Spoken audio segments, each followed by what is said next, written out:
Olá, boa noite. Começa agora mais um resumo do dia, o seu jornal da noite da Causa Operária TV, desta segunda-feira, dia 11 de setembro de 2021, uma véspera de feriado, muito fria aqui em São Paulo e na maioria das regiões do país.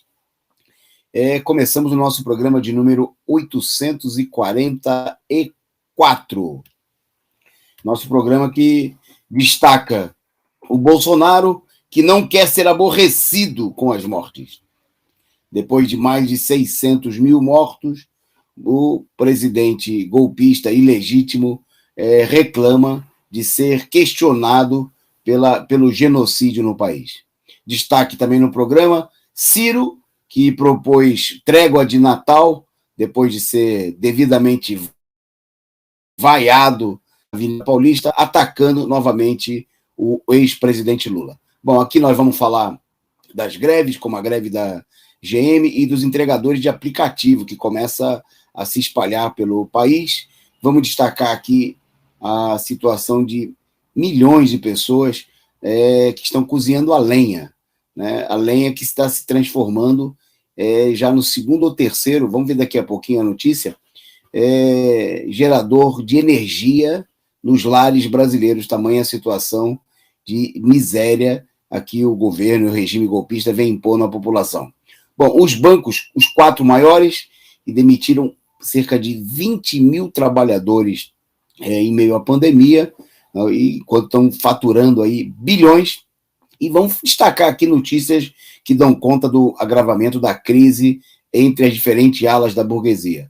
A Justiça intervindo na Fundação Palmares para afastar, para impedir que o Sérgio Camargo nomeie ou exonere funcionários. Vamos falar também aqui do novo ataque da Justiça aí aos bolsonaristas, diretamente ao próprio Bolsonaro, prorrogando por 90 dias a investigação sobre o presidente da República. Notícia fresquinha, acabamos de encerrar agora há poucos minutos, a reunião nacional do Partido da Causa Operária. Nós vamos falar da campanha pela plenária nacional Fora Bolsonaro, Lula presidente. Então você vai saber em primeira mão, né, aqui no resumo do dia, o que decidiu a direção nacional do PCO de mais importante nessa segunda reunião que terminou hoje, nessa segunda-feira.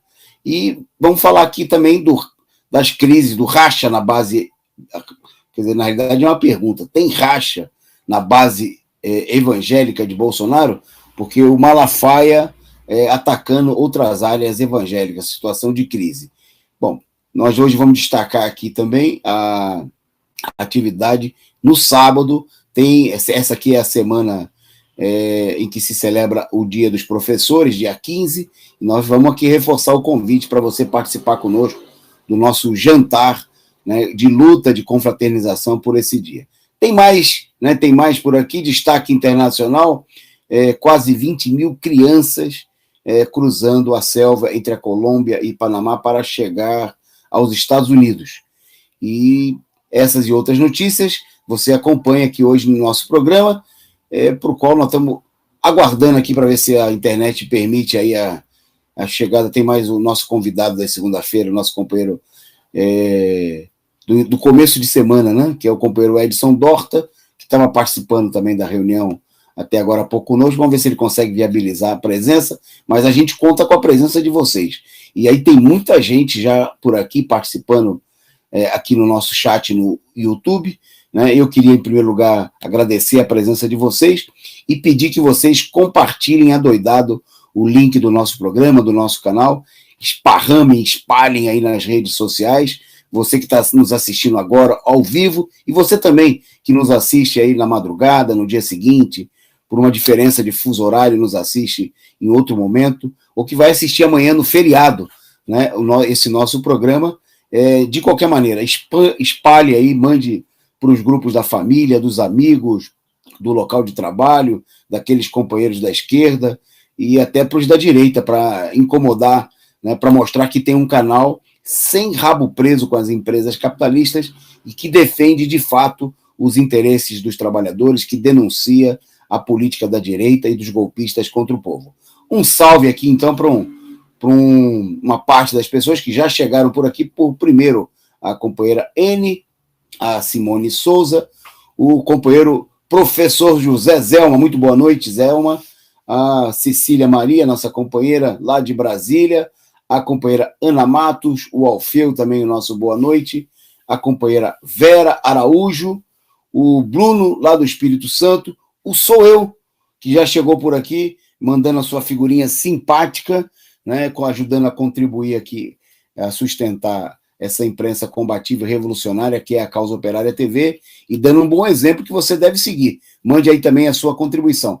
Se você não é membro, como o Zé Zelma, a Vera Araújo, a Ana Matos, o Lino Alves, que estão por aqui, e muitos outros que estão pintadinho, com o nome pintado de verde, você pode tornar-se membro e dar a sua contribuição mensal para sustentar a Causa Operária TV. E, sendo membro ou não, né, você pode dar a sua contribuição instantânea, né, apertando o cifrãozinho aqui abaixo da área de conversa, né, e mandando o seu superchat. Um abraço aí para LC29, né, chegando por aqui também a Cecília Maria e mandando aí as suas figurinhas simpáticas, seus sticks e contribuindo aqui com a gente. Muito obrigado. O Lino está dizendo que lá está calor, né? Lino que está lá no Juazeiro do Norte, dizendo que lá está 37 graus na sombra. Aqui, 37 graus só se acender no fogo, só se acender uma fogueira, né? Mas está faltando lenha, nós vamos falar disso daqui a pouco. E aqui está frio adoidado, Lino. Mas um abraço para todos vocês aí, da região do Crato e de todo o Nordeste, o pessoal que não está desfrutando dessa situação de frio que nós estamos vivenciando aqui. Bom, vamos lá. A Silvia Mio também já chegou por aqui, o nosso salve, o nosso boa noite, o Osni, para todos vocês, e compartilhem, participem, mandem suas opiniões, seus comentários e suas contribuições. Vamos começando, então, nesse começo de programa.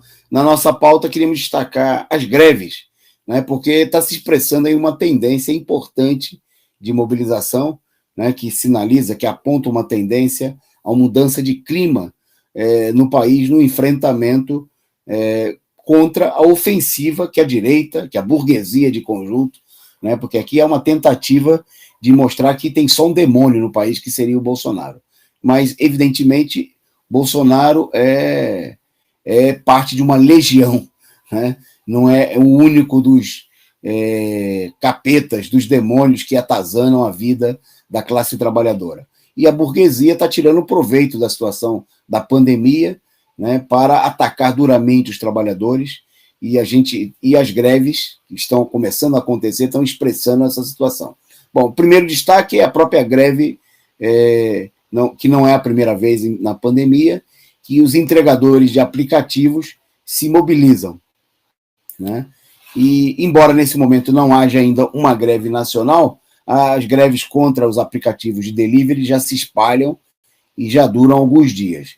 Elas acontecem nesse momento, por exemplo, no interior de São Paulo, em cidades como Paulínia, Jundiaí, São Carlos, Bauru, e também já tem greve no Nordeste, em Maceió, né? E os trabalhadores estão enfrentando, apresentando as suas reivindicações, principalmente aí diante do iFood, né? Diante, obviamente, dos baixos vencimentos que o pessoal vem recebendo em todo o país, um regime de verdadeiro escravidão, né, e das más condições de trabalho. Bom, as reivindicações são melhores taxas, né, porque as empresas ficam com tudo, né, as empresas de aplicativo, e o que sobra para o pessoal que realiza o trabalho, que trabalha que nem burro de carga, né, é uma mixaria. Eles querem o fim da coleta dupla e do bloqueio sem justificativa. Porque esses aplicativos vem acontecendo isso aí de uma hora para outra, o trabalhador ele é informado de que ele foi bloqueado e de que ele não vai receber mais serviços, né, não vai poder mais prestar serviços. Bom, atualmente, né, os entregadores estão reclamando que o valor da taxa mínima por corrida é de R$ 5,31, né? Uma miséria, já que todo o custo, toda a despesa não só da entrega específica, mas do equipamento, né? Quem usa moto, por exemplo, né? Combustível e tudo mais, fica por conta do entregador. Se acontece algum acidente, a empresa não tem nenhuma responsabilidade, né? E está começando a acontecer em vários lugares, como o caso de São José dos Campos, uma reunião de trabalhadores, né, com setores, com representantes até da empresa, do iFood, no caso, né, no qual a empresa se comprometeu a tomar medidas. Né. Um comunicado da iFood saiu no dia 8 de outubro, né, no mesmo dia que a empresa a Petrobras anunciou mais um aumento de 7,2% nos preços dos combustíveis. Bom, no comunicado, o iFood informa a criação de um fundo combustível de 8 milhões, né, que diz que vai suavizar o impacto da alta do combustível. Mas, no entanto, não diz como é que isso vai ser feito, né, como é que a empresa vai repassar, e anuncia que vai reajustar o valor do quilômetro das rotas para quem usa moto em até 8%. Quer dizer, a mobilização dos trabalhadores começa a dar um resultado, né, mas é necessário ampliar aí a organização, né, fortalecer aí a mobilização dos trabalhadores, que obviamente é o único caminho para enfrentar esses tubarões. A gente viu aí recentemente a Uber, né, dispensando 15 mil trabalhadores, né, que eles procuram apresentar como colaboradores, mas na realidade a empresa são usurpadores e os empregados são os pobres coitados que nem chegam a ser funcionários, né, porque não tem direitos trabalhistas reconhecidos, não tem nada, é uma exploração a toda prova, onde o pessoal trabalha 12, 14 horas por dia para conseguir pagar as despesas, pagar a prestação do carro, né, pagar os combustíveis, e obviamente precisa sustentar aí a família, pagar as contas, né, e a situação, o pessoal está reclamando cada vez mais que não dá. Bom, a greve mais importante nesse momento, o que eu disse aqui, como não poderia deixar, é a greve da GM, né, da GM de São Caetano do Sul, aqui no ABC Paulista, e onde o sindicato anunciou que uma nova assembleia foi convocada para quarta-feira, né, logo na entrada do horário de trabalho de entrada, logo pela manhãzinha. Os trabalhadores já estão em greve há 12 dias, e também para quarta-feira, agora dia 13, foi marcada aí, a empresa recorreu ao Tribunal Regional de Trabalho, né? A empresa apresentou a proposta de 10,42% de reajuste, o que já é uma conquista dos trabalhadores. A empresa inicialmente decidiu que ia parcelar o reajuste, né? Primeiro propôs um índice mais baixo, depois chegou a 10,42%, que é a inflação, apenas a inflação oficial, né, dos últimos 12 meses, quer dizer, mal e mal repõe a inflação oficial, que não é, como todos nós sabemos, a inflação verdadeira para os trabalhadores, né, já que a alta dos alimentos, combustíveis e produtos de primeira necessidade dos trabalhadores é bem superior a essa marca da inflação oficial. Bom, mas a empresa concordou com 10,42% retroativo a 1º de setembro, e disse que não vai descontar as horas paradas, né? No entanto, houve entendimento também sobre a progressão salarial e antecipação do 13º. Bom, mas tem várias questões como vale alimentação, né, e estabilidade no emprego para os trabalhadores, que a empresa ainda não chegou a um acordo com os trabalhadores, e a radicalização está empurrando as direções sindicais para esse enfrentamento. É bom lembrar que o sindicato da GM é comandado aí pelos pelegos da força sindical, né? Mas a tendência de revolta, de mobilização dos trabalhadores é tão grande, né, que dessa vez não deu para os pelegos conseguirem impedir que a greve acontecesse, né? Em vários, a situação, temendo a generalização da greve, das mobilizações, em várias empresas, em São Bernardo do Campo, por exemplo, na sede do Sindicato dos Metalúrgicos do ABC, também foi aprovado, aí os patrões apresentaram diretamente diante das assembleias que foram realizadas, proposta de 10,42% de reajuste, mostrando que o caminho, né, é a mobilização.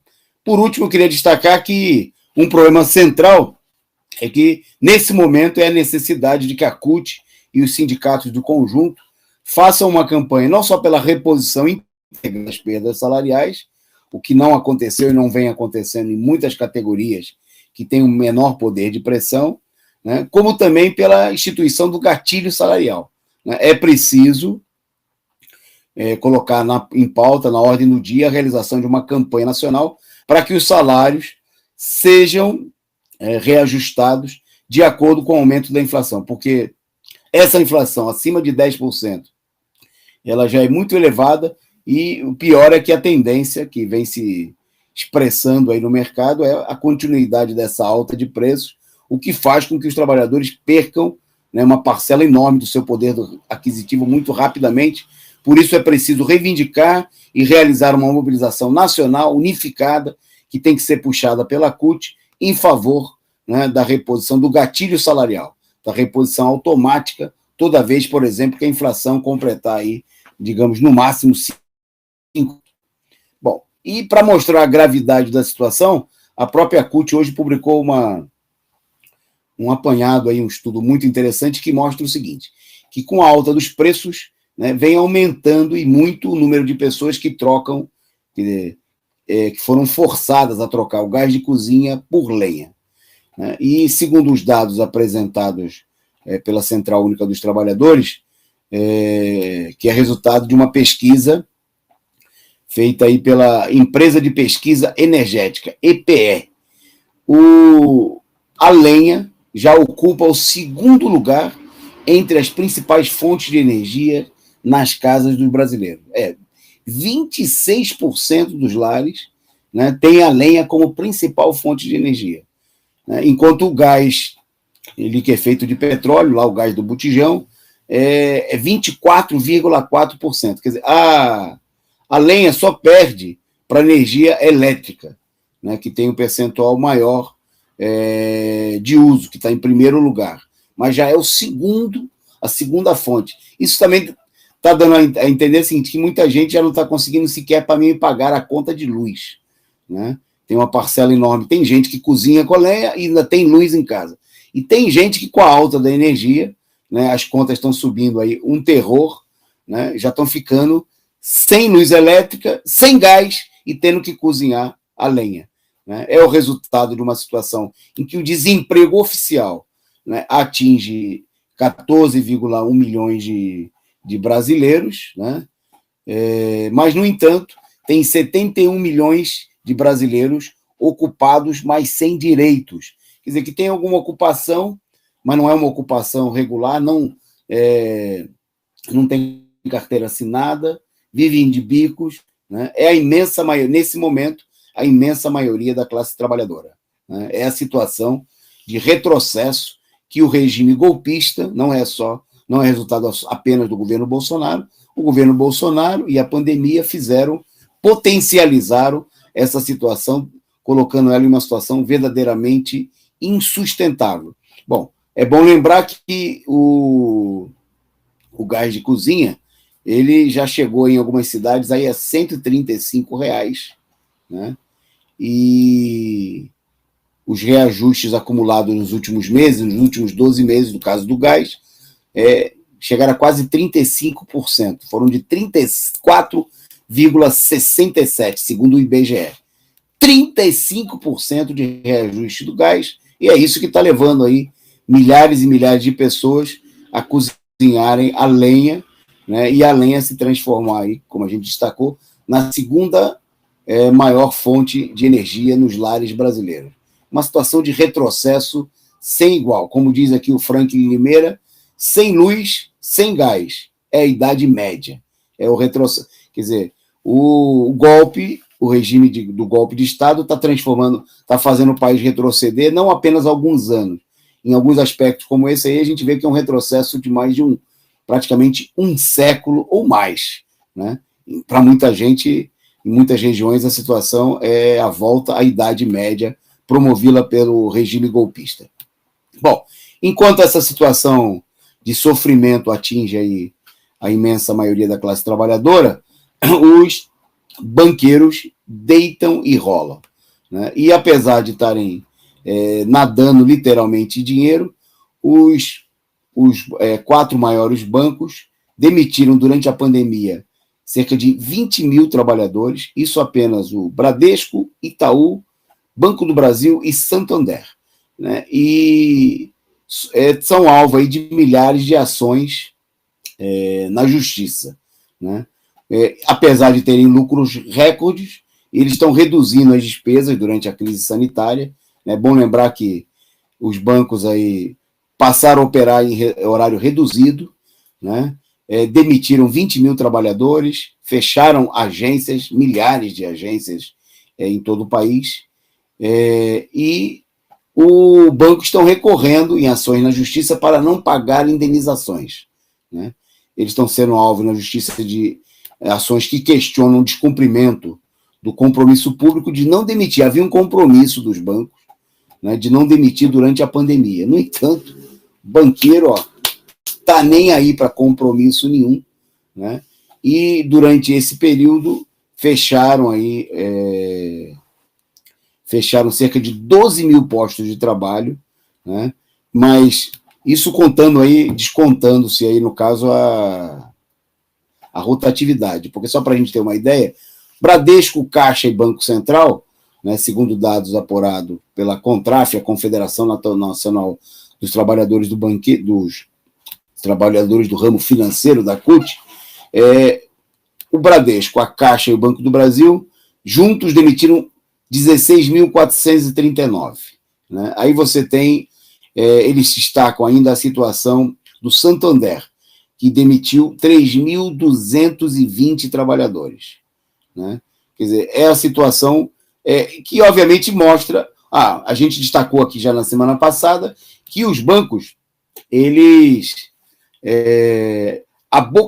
estão abocanhando no ano de 2021 mais de 52% do orçamento público. Porque aquilo que você paga de imposto, né, que na escola conta aquela historinha, conto da carochinha, né, que é bom pagar imposto, que o imposto é que garante a saúde, a educação. Não. Imposto, no Brasil, principalmente, é o que garante o lucro dos banqueiros, né, que levam aí mais de 52% do orçamento público, né, são mais de 2 trilhões e 200 milhões por ano que são abocanhados pelos banqueiros, que, em contrapartida, além de roubarem o dinheiro do povo, né, não garantem sequer o emprego dos banqueiros e dos bancários, e estão demitindo aí mesmo durante a pandemia. Né? A situação, nunca os banqueiros ganharam tanto dinheiro, né? E, ao mesmo tempo, mantém a política de superexploração dos bancários e de assalto ao povo brasileiro de uma maneira geral. Bom, na nossa pauta agora, vamos entrar na pauta política, destacando aí os novos ataques da justiça. A gente sabe que toda essa disputa entre setores da burguesia, expressando justamente a crise que nós temos no país, né? País descendo ladeira abaixo, e os enfrentamentos se acirram. Bom, a gente viu que depois, lá do 7 de setembro, houve aí um período de relativa trégua, né? Onde o Bolsonaro, depois amparado com o apoio do Temer, assinou aquele manifesto procurando colocar panos quentes na situação, principalmente, né, parar a greve dos caminhoneiros, que ia para o enfrentamento com o próprio governo, né, que ia para o enfrentamento contra o aumento dos combustíveis, que nós estamos vendo agora, nesse final de semana mesmo, um novo reajuste de mais de 7%. Bom, e a tentativa de apresentar o Bolsonaro aí como uma pessoa que estaria acalmada, mas a justiça segue, né, no enfrentamento. E um primeiro ataque que a gente queria, primeiro atrito, né, foi hoje a Justiça do Trabalho decidiu impedir que o Sérgio de Camargo, que é o presidente racista, né, um negro, pai João, que diz que não tem racismo no Brasil, né, o Sérgio Camargo foi impedido de nomear ou exonerar funcionários da Fundação Palmares. A decisão foi adotada pela Justiça do Trabalho, ouvi no Ministério Público do Trabalho, que diz que o Sérgio Camargo praticou perseguição política e ideológica, discriminação e tratamento desrespeitoso. A determinação da Justiça prevê que a gestão de pessoas seja feita pelo presidente Jair Bolsonaro ou por pessoa indicada. Bom, aqui parece uma nota cômica, né? Porque, evidentemente, mostra que não adianta nada a resolução da Justiça, porque tira o poder do Sérgio Camargo, mas diz que o poder é diretamente do Bolsonaro. Como se o Sérgio Camargo fosse uma pessoa que tivesse alguma autonomia e que não agisse, né, justamente sob supervisão e comando direto do Bolsonaro. Né? Ele que se mostra aí como um racista, um fascista, um escroque, né, na perseguição, inclusive ao ativismo do movimento negro, as personalidades, inclusive da luta do povo negro no país, mas obviamente que ele não é uma figura isolada, né, e esse tipo de medida é para tentar limpar a barra do próprio governo, né, é para tentar estabelecer uma pressão, tipo assim, Bolsonaro, troca aí o cara, troca aí o 6 por meia dúzia, né, tira o Sérgio Camargo e bota outro reacionário, fascista, racista, né, porque o Sérgio Camargo não é, e a foto bem ilustrativa da situação, é um elemento de confiança, representante da política reacionária e fascista que o Bolsonaro sustenta no governo, não por uma questão pessoal, né, não por uma característica pessoal, mas porque ele é o representante, né, de todo esse setor, dessa classe média decomposta, desse lumpesinato, desses setores mais atrasados da sociedade, que vê nele aí uma expressão, uma liderança, né, das posições reacionárias e fascistas, inclusive, né, que foram levadas ao governo com o apoio da direita, né, que, para impedir a vitória da esquerda nas eleições, né, apoiou de fato o Bolsonaro. Bom, e o Bolsonaro hoje, né, falando no diabo, ele que está no Guarujá, tirou aí alguns dias supostamente para descansar, e ele foi questionado justamente no dia de hoje sobre as mais de 600 mil mortes por Covid no país, né, enquanto passa lá pelas ruas do Guarujá com muitas seguranças e com alguns apoiadores. Bom, ele respondeu, né, a resposta dada pelo presidente seguinte: qual país não morreu gente? Repetiu, qual país não morreu gente? Responda, deixa. Olha, não vim me aborrecer aqui, por favor. Né? E, obviamente, mostrando que para ele tratar das mortes é um problema de aborrecimento. Né? A população, quem perdeu 600 mil vidas, quem perdeu a família, quem perdeu o amigo, né? Quem perdeu o pai, a mãe, o filho, né? Esse aí está tranquilo. O Bolsonaro é que não pode ser incomodado, né, e de maneira nenhuma quer ser responsabilizado pelo genocídio, que não é obra exclusiva, logicamente, do Bolsonaro. Eles têm muitos parceiros, né, nessa matança contra o povo brasileiro. Né? Não faltam sócios. Né? Por exemplo, eu queria destacar que São Paulo ultrapassou a marca de 151 mil mortos. Né? E o governador João Dória, que é o chefe do executivo do estado mais rico do país, né, mostra que com esses números ele é um dos principais sócios no genocídio do Bolsonaro. Né? A gente tem, em nível nacional, o Rio de Janeiro, 67.175 mortes, né, como segundo estado com maior número de óbitos, e Minas Gerais com 54.996, praticamente 55 mil mortos. Então, obviamente que todos esses e outros governos da direita que não fizeram nada a não ser falar de maneira diferente do Bolsonaro, mas o resultado era mesmo. Não havia e não continuam havendo testes em massa, né? A vacinação demorou para acontecer, não há quebra das patentes, né? Não há uma política que garanta a segurança do povo brasileiro, e tudo aí é resultado de uma ação conjunta. A diferença é que o Bolsonaro, né, na sua lógica política,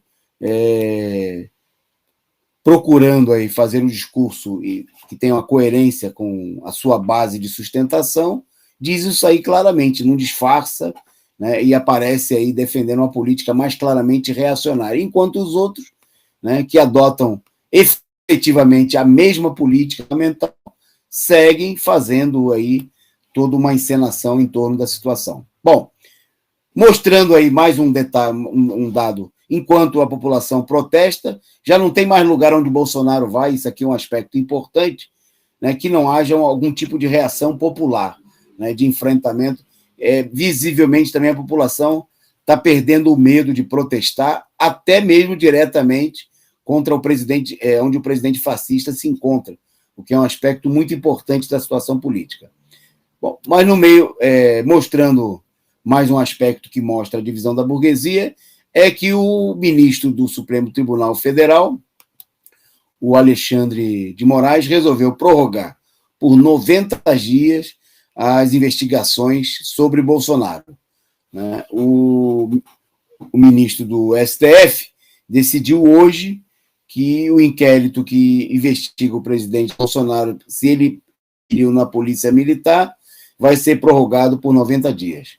Ele também prorrogou por 3 meses o inquérito que apura a existência e financiamento de uma suposta milícia digital, né, que teria praticado atos que o STF considera como contrários à democracia, como propor o fechamento do STF.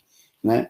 Obviamente que aí o que nós temos aqui é a direita do judiciário agindo em função daqueles setores que eles representam, né, os setores que defendem aí a terceira via, os setores que armaram e organizaram o golpe de Estado, que tiveram que apoiar o Bolsonaro em 2018 como a alternativa que lhes restou diante da falência dos partidos da direita tradicional, e que agora procuram aí criar condições, através da pressão sobre o Bolsonaro e de outras articulações, para construir uma alternativa própria dessa direita.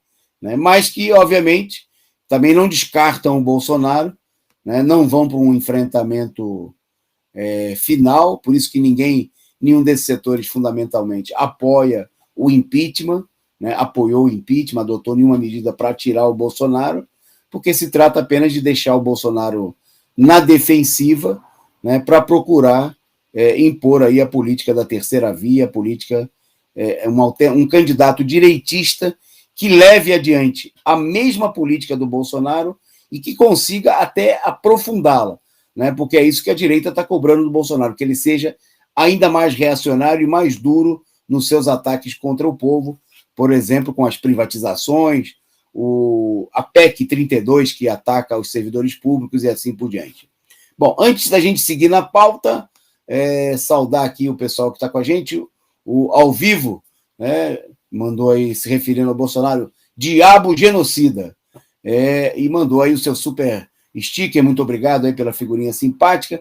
A companheira Carla Silva, diretamente do Reino Unido, nos brindando aqui com a sua canequinha, nosso salve, nosso abraço para ela e a todo o pessoal da Europa que acompanha aqui o nosso programa. Muito obrigado pela participação e por ajudar a sustentar essa TV, né, esse canal que é de todos vocês que lutam contra o regime golpista e pelas reivindicações dos trabalhadores. Bom, seguindo em frente, destacando aqui na nossa pauta que não é só, a gente falou aí da direita da terceira via.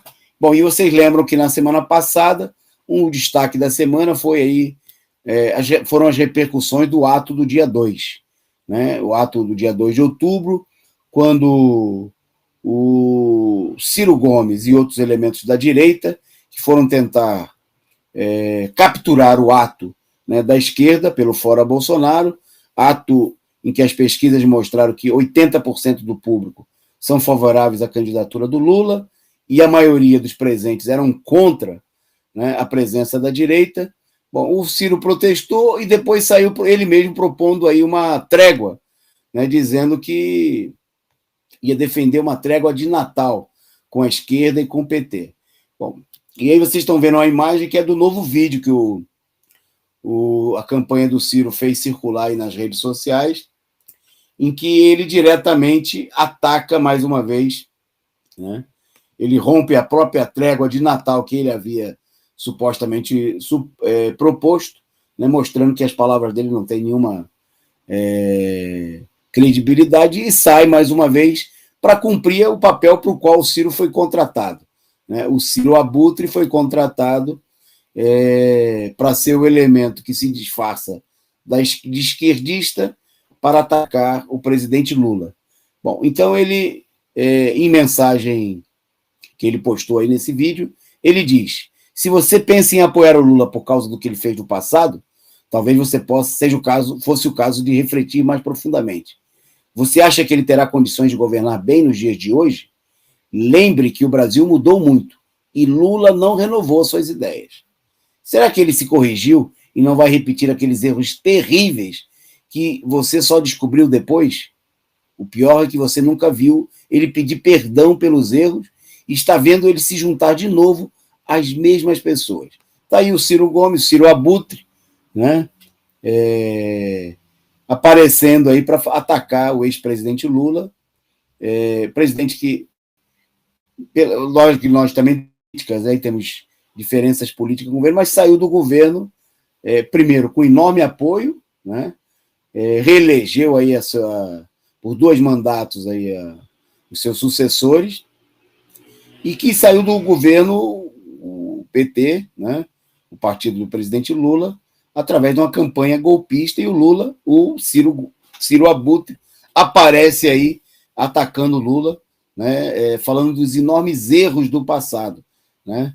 O Ciro, né, mostra claramente, ele não consegue ficar nem uma semana de boca calada sem atacar o Lula, porque é para isso que ele foi contratado, né? É esse o papel fundamental do Ciro, não de agora, né? Já esse papel já foi lhe dado nas eleições de 2018, né? Quando ele procurou, inclusive, se apresentar aí como o plano B, né? Inclusive defendido por vários setores da esquerda que queriam o Ciro como um candidato alternativo ao Lula, ainda mais diante da prisão do ex-presidente, né? Numa política criminosa, se substitui o Lula, um representante do movimento operário, da luta dos trabalhadores, né? Do partido golpeado pelo golpe de Estado, por um calhorda, cínico, aliado da direita, né? Alguém que se criou ao longo dos anos aí como um aliado de setores mais reacionários, como PSDB, do DEM,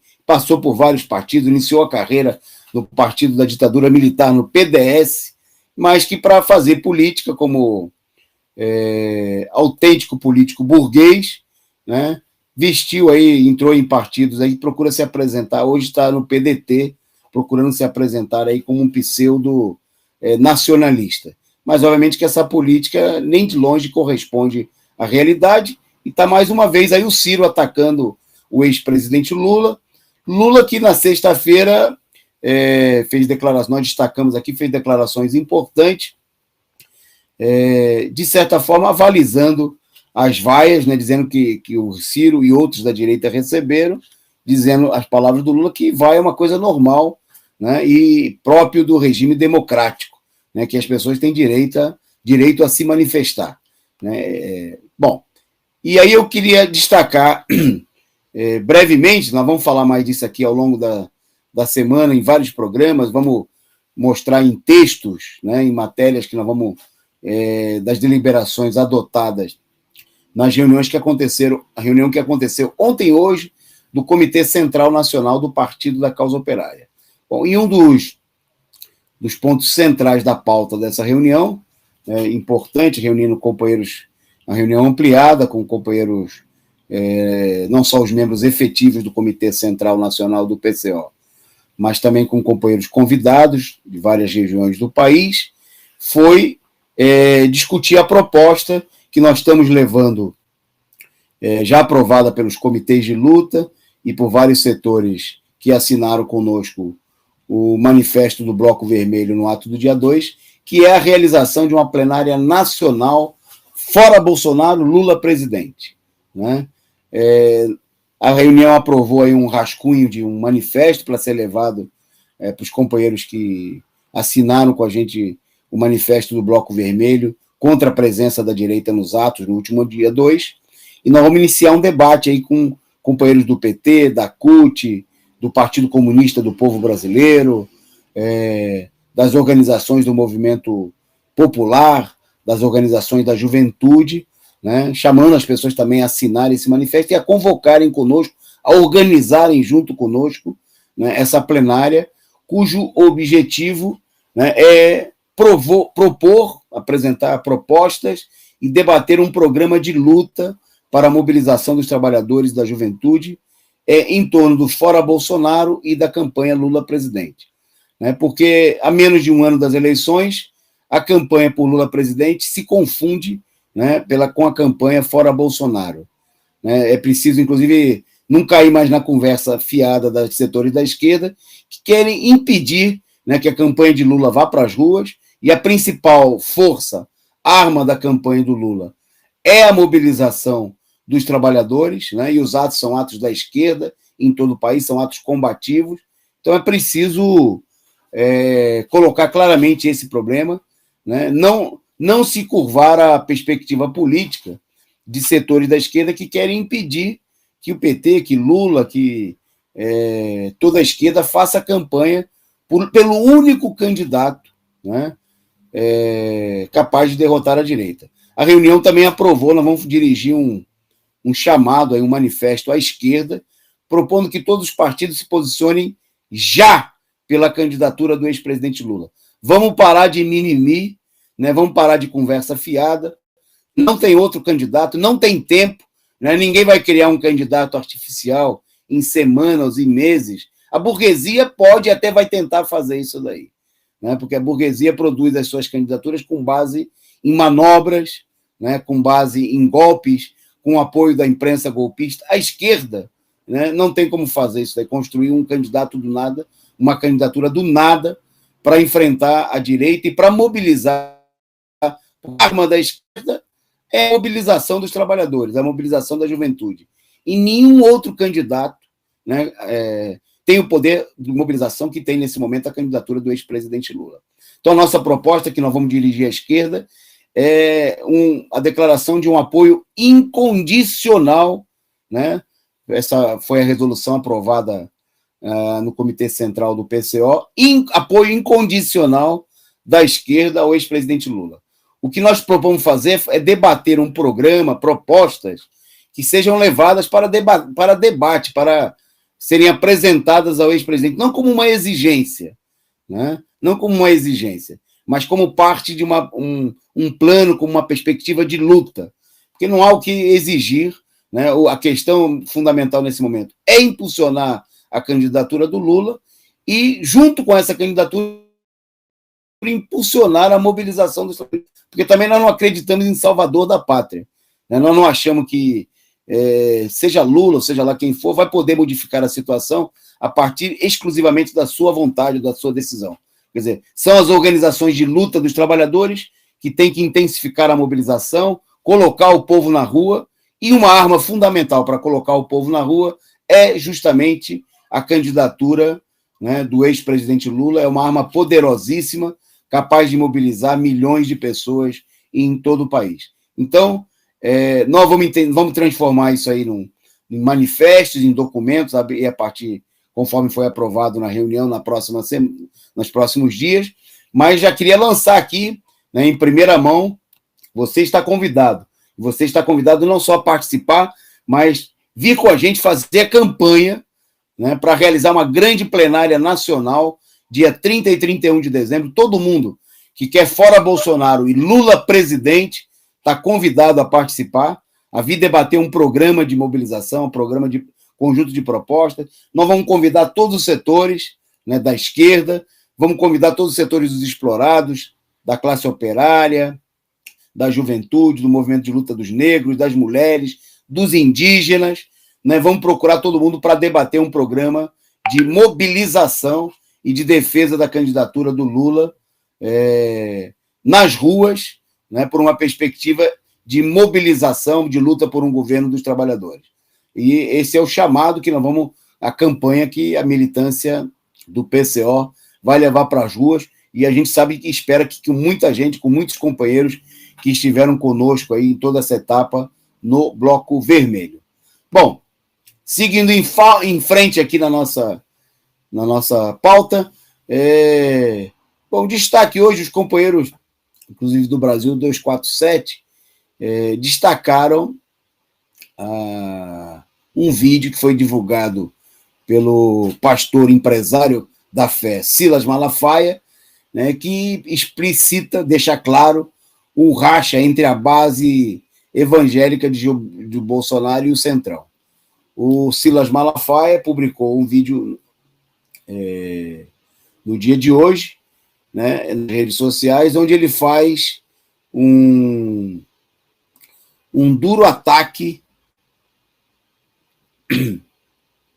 aos ministros do próprio governo Bolsonaro, que, segundo o Malafaia, querem barrar a indicação de André Mendonça. André Mendonça, que era ministro da Advocacia Geral da União, que está sendo indicado pelo Bolsonaro para o cargo no Supremo Tribunal Federal, né? E é aquele que foi apresentado pelo Bolsonaro como terrivelmente evangélico.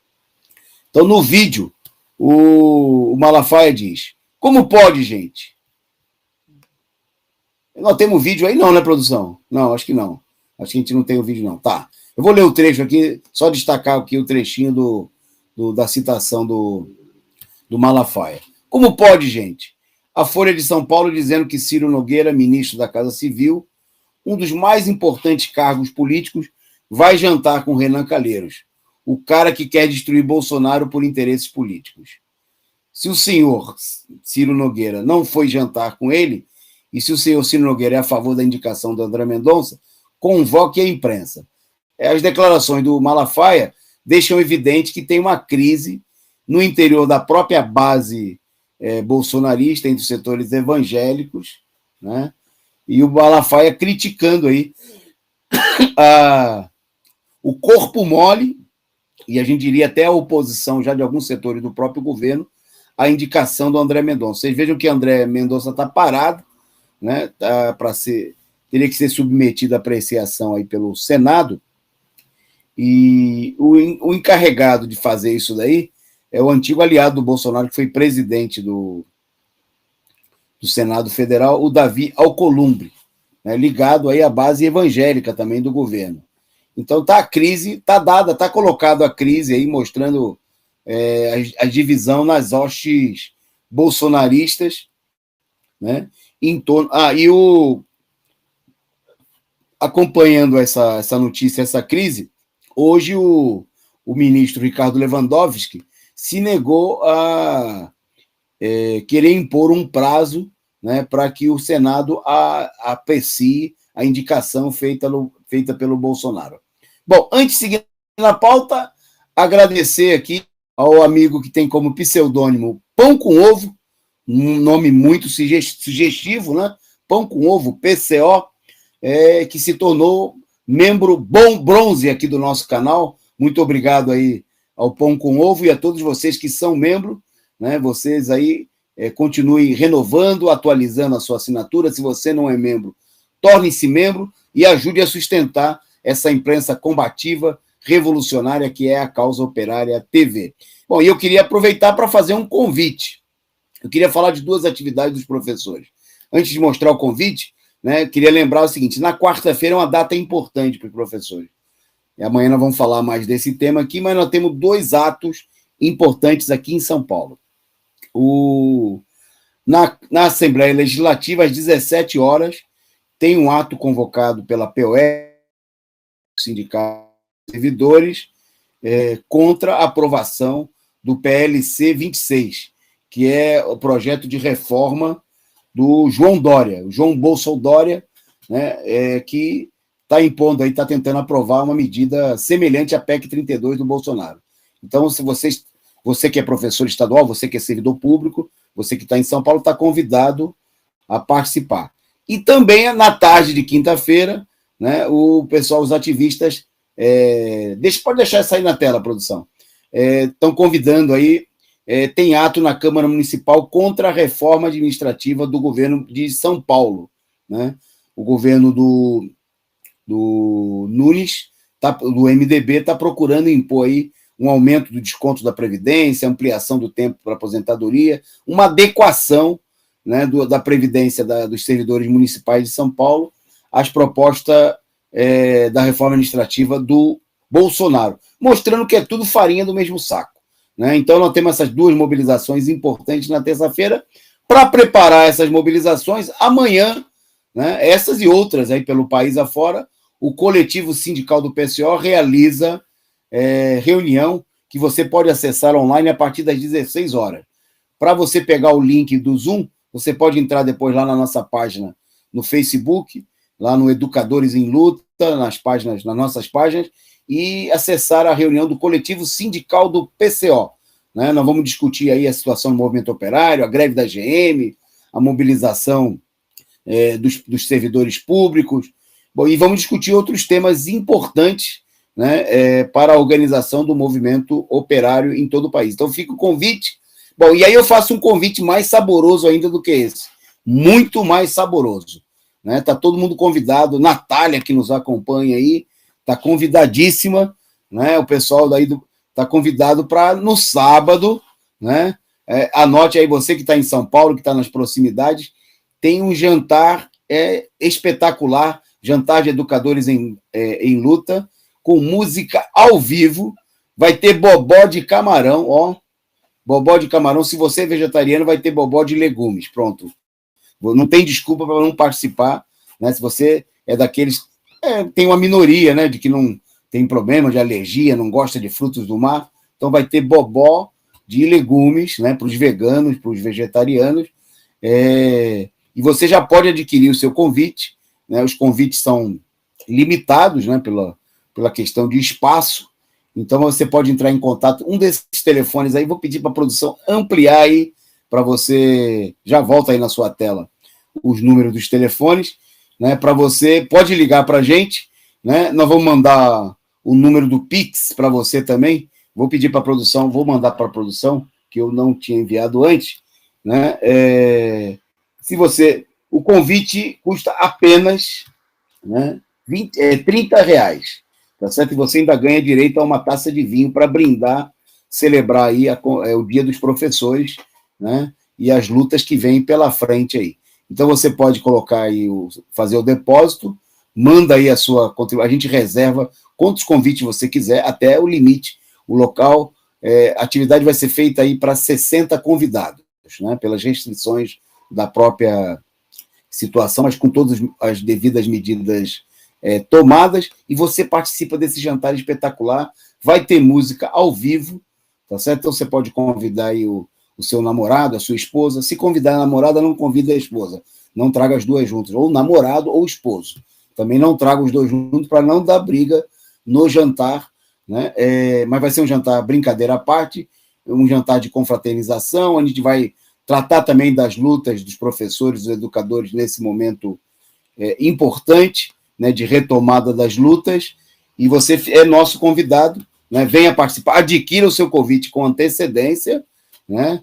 E você vai saborear um delicioso bobó de camarão, né? Se você tiver dúvida, você pode usar o Pix, aí mandar o Pix, que a produção vai colocar no chat o número aí, para você fazer o pagamento, e manda para a gente o comprovante do pagamento em qualquer um desses números aí. O pessoal está organizando pequenas caravanas aí, carona, né? Carros que vão vir do interior aí das regiões para vir participar do jantar, e você é nosso convidado. Tá certo? Pode vir, venha com a família, um ambiente muito legal, né? Se você gosta de cantar, também pode ligar para a gente e falar, não só quero participar do jantar, como eu também quero dar a minha palhinha, vou trocar um instrumento, vou cantar, vou clamar em homenagem aos professores, né? Vai ser uma noite muito agradável e você pode participar conosco, ok? Então você é nosso convidado. E se você, vamos combinar aqui o seguinte, dessa vez nós vamos sortear o convite aqui, como a gente sempre faz aqui, é costumeiro no nosso programa. Mas nós vamos privilegiar o pessoal, nós vamos privilegiar o pessoal que adquirir um convite e a pessoa concorre, né, a mais um ou dois convites aqui, porque a gente já sabe que a pessoa quer participar e às vezes quer trazer participe, compra um convite e concorre a outro aqui, né, aqui no programa Resumo do Dia, tá certo? Então você é nosso, nós queremos contar com a sua presença, com a sua participação. Se você está longe, não pode participar, pode contribuir também aqui com a mobilização dos professores. Isso aí ajuda a sustentar o boletim Educadores em Luta e a mobilização dos professores. A companheira Carla mandou um superchat. Eu acho que ela está babando de inveja, que ela queria comer bobó de camarão, e ela está lá do outro lado, no Reino Unido, infelizmente, do jantar dessa vez. Ela não vai poder participar conosco, mas... E o Correia Leandro disse que está em Piracicaba e vai ligar no número. Legal, Leandro. Liga aí e combina com o pessoal para vir junto aí com a Marina, com a Lísia, com o pessoal que vai estar conosco aqui no sábado, participando, né, desse jantar espetacular, bobó de camarão, e uma confraternização muito oportuna para a gente celebrar nesse momento de muito sofrimento também da nossa categoria, dos professores, mas celebrar esse dia como um dia de luta, né, se hermanar e organizar a nossa luta todos juntos. Bom, na reta final do programa, entrando na reta final, vou aqui, antes da gente falar da pauta internacional, queria mostrar aqui, um dado interessante que mostra o zigue-zague de gente que se diz de esquerda. E tem gente que se ilude com facilidade, né? Eu vou falar aqui de um ex-membro do Partido Socialista Brasileiro, ele que se elegeu senador, está aí na telinha de vocês, né? Se elegeu senador pelo Rio de Janeiro, pelo PSB, né? Mostrando que o PSB é uma legenda, essas legendas que servem de trampolim para qualquer vigarista oportunista político da burguesia, como todo partido burguês, né? E o Romário, que vale a pena dizer sobre ele a mesma coisa que ele disse uma vez sobre o Pelé, né? Uma vez ele disse que o Pelé era um poeta quando estava com a boca fechada, né? Então a gente poderia dizer que o Romário, quando está calado, é um político progressista. Bom, mas o ex-socialista Romário, porque ele supostamente seria socialista, porque ele era do Partido Socialista. Ele agora está no PL, um partido que todo mundo sabe aí, ultradireitista, né? E em declarações publicadas hoje pela Folha de São Paulo, ele está no PL, mostrando que ele está aí totalmente à disposição para ser um dos elementos da direita, né, no Rio de Janeiro. Já né, já está num partido direitista, um partido que faz parte da base de sustentação do governo do Bolsonaro, né? E, bom, ele disse, vou resumidamente aqui o seguinte, ele diz que prefere, entre o Lula e o Bolsonaro, ele prefere o Bolsonaro. Foi a declaração do Romário feita aí no dia de hoje, que ganhou destaque na imprensa capitalista, né? Nas palavras as declarações dele foram feitas em entrevista no programa Cara a Tapa, no canal do YouTube do jornalista esportivo Rica Perrone, né? Aí ele fala o seguinte, num determinado momento: cara, eu faço parte de um partido que hoje ele é Bolsonaro. Aí diz ele: se você me perguntar o que eu acho disso, acho que o Bolsonaro é um presidente que tem feito coisas positivas para o nosso país. Por exemplo, deve ser matar 600 mil pessoas, né, Romário?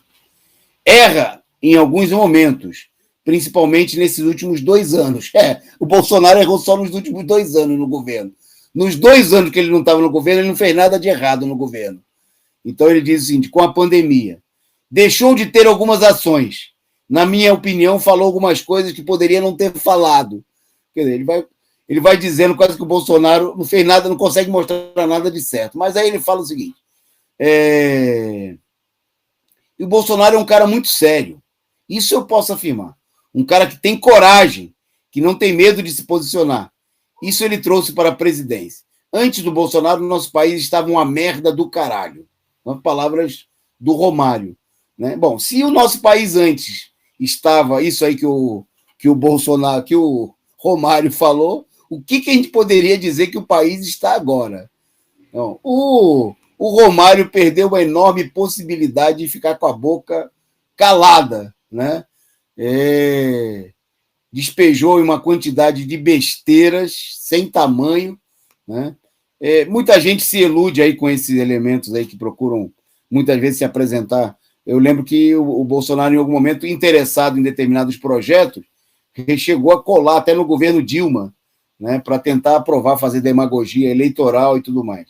Bom, e está aí o Bolsonaro agora, ele que está no PL, partido da base bolsonarista, que deve estar pensando em buscar sua reeleição no Rio de Janeiro, né, ou sabe-se lá quais são os planos do Romário, e numa política abertamente direitista, de elogiar o Bolsonaro, dizer que o Bolsonaro é uma das melhores coisas do mundo e que antes é que estava uma merda.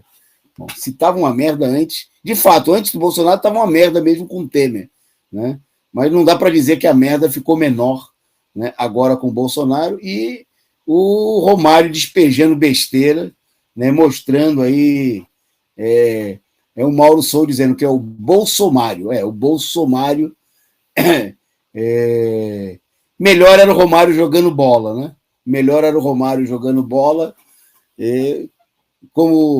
como político, o Romário é um grande jogador de futebol, é o que a gente pode dizer, né? E a gente tem saudade na época que ele empenhava lá, usava a camisa verde e amarela da seleção brasileira para jogar futebol, né? E não se dedicava a falar besteiras, como a gente está vendo agora. Bom, seguindo na nossa pauta, para encerrar aqui o nosso programa, destaques internacionais. Primeiro, mais um exemplo do chamado mal menor, né? Quando o Netanyahu foi afastado do governo, finalmente, em Israel, muita gente comemorou. Houve uma frente super ampla, né, para derrotar o governo do Netanyahu, da direita. Bom, e se elegeu no seu lugar aí um novo primeiro-ministro, o Naftali Bennett. Não. O Bennett agora, né, mostrando que, mais uma vez, reafirmando que, em geral, o mal menor é sempre o mal pior, né? Aqueles políticos de direita que procuram dizer que eles são melhores, né, do que o direitista que está no governo para substituí-los, para tomar seu lugar. É o caso do que a gente viu com o Joe Biden em relação ao Trump, é o caso que nós estamos vendo aqui no Brasil na tentativa do Dória, né, de tomar o lugar do Bolsonaro. Bom, a Israel se deu a mesma coisa. O primeiro-ministro israelense fez uma declaração dizendo que as colinas de Golã, que foram tomadas de maneira ilegal da Síria, né, serão sempre de Israel e ponto final, disse ele. Né? Em 2019, o ex-presidente Donald Trump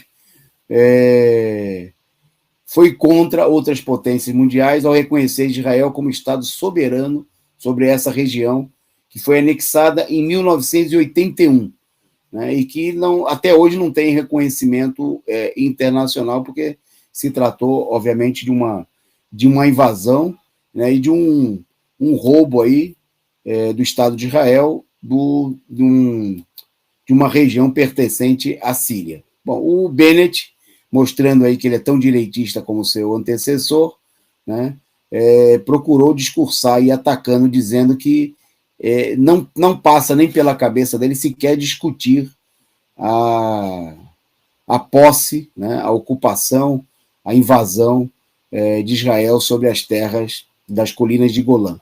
Né? Então, essa é a declaração do premier israelense, né, mostra aí o caráter reacionário, fascista do governo que substituiu ao fascista Netanyahu, né? Trocou-se 6 por meia dúzia, mas a política é a mesma coisa. Né? E o Biden, que, embora a imprensa internacional procure dizer que se mostra mais cauteloso em relação a essa situação, obviamente continua mantendo aí a cumplicidade com o governo de Israel, né, que é um protetorado dos Estados Unidos naquela região contra os povos oprimidos de todo o Oriente Médio. Bom, destaque rapidinho na nossa pauta internacional também, dados aí apontados por instituições internacionais, como o Fundo das Nações Unidas, né, divulgando estudo que apenas nos últimos... Eu queria ver só qual é o período que eu me confundi aqui. Mas que o dado é o seguinte, que 19 mil crianças, né, apenas esse ano, teriam cruzado a selva inóspita e perigosa do Darién, entre a Colômbia e o Panamá, né, procurando chegar aos Estados Unidos. Né? Esses 19 mil são as crianças que compunham um contingente de mais de 90 mil pessoas, né, quer dizer, que estavam junto com as suas famílias, que percorreram, são 266 quilômetros, né, que essas mais de 90 mil pessoas tiveram que atravessar para procurar, cruzando a América Central e procurando chegar até o México, né, e para depois chegar à fronteira com os Estados Unidos. Quer dizer, é uma situação que mostra a situação de desespero e de crise em toda a América Central, né, que leva aí que dezenas e dezenas de milhares de pessoas façam aí esse trajeto de 266 quilômetros, né, chamado aí já como um corredor. Selva, com enorme dificuldade para ser atravessada, mas que quase 100 mil pessoas teriam tentado esse ano já atravessar esse caminho e chegar e ultrapassar a fronteira dos Estados Unidos. Mostra o desespero. Me chamou a atenção nos dados divulgados pela imprensa que o pessoal procura apresentar que o maior volume seriam do Haiti e de Cuba. Mas, obviamente, a gente tem visto aí que nas levas, nas fronteiras mexicanas, a enorme presença de guatemaltecos, de gente de vários outros países da região, da própria Colômbia, né, e de vários países, obviamente como resultado da política de opressão dos Estados Unidos, de massacre, né, contra os povos latinos, de opressão desses países, e que os governos direitistas, na maioria dessas regiões, não têm, né, contido o fluxo, né, desesperado em direção aí à tentativa de buscar aí uma nova vida, de buscar emprego, trabalho, né, e ao mesmo tempo que eles vêm se enfrentando com uma dura resistência por parte do governo dos Estados Unidos, do governo do Biden, que mantém a mesma política reacionária, né, a mesma política de ataque aí aos imigrantes, de repressão, né, inclusive com a chibata, como a gente viu aí semanas atrás, e a situação de crise que tende a se agravar, né, diante da etapa de crise capitalista que nós estamos vivendo, não só no nosso continente, mas em todo o mundo. Bom, a gente fica por aqui porque deu a nossa hora. Resumo do dia volta amanhã a partir das 20h30, né? É feriado, mas tem resumo. Você pode estar por aí para nos acompanhar, para saber dos últimos acontecimentos. Vamos falar das mobilizações de terça-feira, vamos falar da reunião do coletivo sindical, das deliberações e dos acontecimentos de amanhã, desse dia que promete também novamente ser frio aqui em São Paulo, na maioria das regiões do país, mas como o país é um país continental e maravilhoso, tem lugares aí como o companheiro Lino destacou aí no Crato, que tem 37 graus de temperatura, e a gente termina por aqui morrendo de inveja, né, do pessoal que está numa região mais quentinha, porque por aqui o frio está doendo, né? E, bom, mandando uma boa noite, um forte abraço para todos vocês, muito obrigado pela companhia, pela participação, obrigado à nossa produção, a gente se despede e a gente volta amanhã com mais um resumo do dia. Forte abraço!